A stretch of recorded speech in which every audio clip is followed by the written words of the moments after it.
৮০তম স্বাধীনতা দিবস। রেড রোডে জাতীয় পতাকা উত্তোলনের বিশেষ অনুষ্ঠানে উঠে এলো বাংলার ইতিহাসের এক গুরুত্বপূর্ণ নাম, ডক্টর শ্যামাপ্রসাদ মুখোপাধ্যায়। একসময় তাঁর আত্মত্যাগ ও ভূমিকা নিয়ে রাজনৈতিক বিতর্ক থাকলেও ক্ষমতার পালাবদলের পর বদলেছে পরিস্থিতি।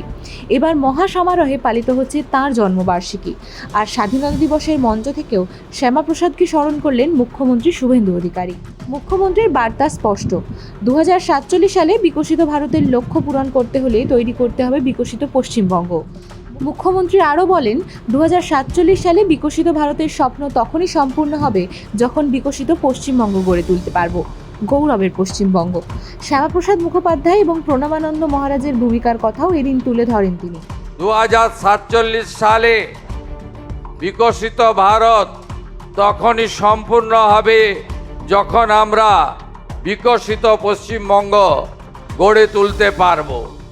এই পশ্চিমবঙ্গ এক গৌরবের পশ্চিমবঙ্গ, যে পশ্চিমবঙ্গ 1947 সালের 20 জুন ডক্টর শ্যামাপ্রসাদ মুখোপাধ্যায় এবং স্বামী প্রণবানন্দের ঐকান্তিক প্রচেষ্টায় আমাদের ভারত ভক্তি কার্যত হয়েছিল। আমাদের সরকারের অগ্রাধিকার পশ্চিমবঙ্গকে আবার আগের জায়গায় ফিরিয়ে নিয়ে যাওয়া।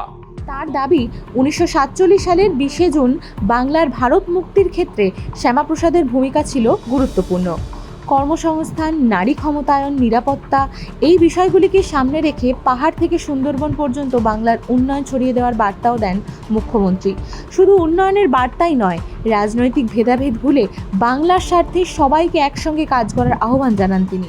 কর্মসংস্থান, নারীর ক্ষমতায়ন, সুরক্ষা এবং রাজ্যের আইন শৃঙ্খলা পরিস্থিতিকে আরও সুদৃঢ় করে আমরা পাহাড় থেকে সাগর, জঙ্গলমহল থেকে তরাই ডুয়ার্স আমরা সর্বত্র উন্নয়ন ছড়িয়ে দিতে চাই। এর আগে 14ই আগস্ট বিভাজন বিভীষিকা স্মরণ দিবসের অনুষ্ঠানেও শ্যামাপ্রসাদ মুখোপাধ্যায়ের ভূমিকার কথা তুলে ধরেন মুখ্যমন্ত্রী। স্বাধীনতার 80 বছর পূর্তিতে ইতিহাস, রাজনীতি এবং বাংলার ভবিষ্যৎ তিনটিকেই এক সুতোয় বাঁধার বার্তা দিলেন মুখ্যমন্ত্রী শুভেন্দু অধিকারী।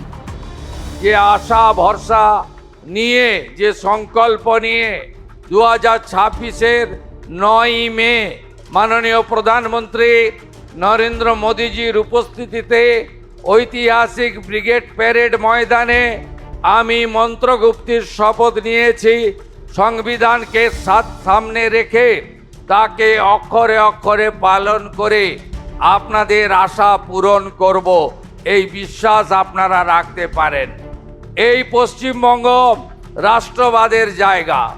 এই পশ্চিমবঙ্গ ঋষি অরবিন্দ থেকে বীর বিপ্লবী নেতাজি সুভাষচন্দ্র বসু থেকে বীর বিপ্লবী যিনি আত্মবলিদান দিয়েছেন ক্ষুদিরাম বসুর মাটি। এই মাটিতে মা মাতঙ্গিনী হাজরা থেকে শুরু করে বীণা দাসের মতো বীরাঙ্গনারা আমাদের স্বাধীনতা আন্দোলনকে এগিয়ে নিয়ে গেছে। বন্দে মাতরম এবং জাতীয় সঙ্গীত আমাদের পশ্চিমবঙ্গের দুই বরেণ্য ঋষি বঙ্কিমচন্দ্র এবং বিশ্বকবি রবীন্দ্রনাথ ঠাকুর দেশকে দিয়েছেন। আসুন হাতে হাত মিলিয়ে রাজনৈতিক সংকীর্ণতা দূরে সরিয়ে রেখে আমরা আমাদের এই পশ্চিমবঙ্গকে ভারত সেরা করি। আপনাদের সকলকে আরেকবার স্বাধীনতা দিবসের তেরঙ্গা অভিনন্দন জানিয়ে আমি আমার কথা এখানেই শেষ করলাম। জয় হিন্দ, ভারত মাতা কি জয়, বন্দে মাতরম। Bureau report, Asianet news Bangla. আমাদের ভিডিও ভালো লাগলে লাইক এবং শেয়ার করুন। কমেন্ট সেকশনে গিয়ে জানান আপনাদের মতামত। আরও ভিডিও পেতে আমাদের চ্যানেল সাবস্ক্রাইব করুন এবং প্রতি মুহূর্তে খবরের আপডেট পেতে প্রেস করুন বেল আইকন।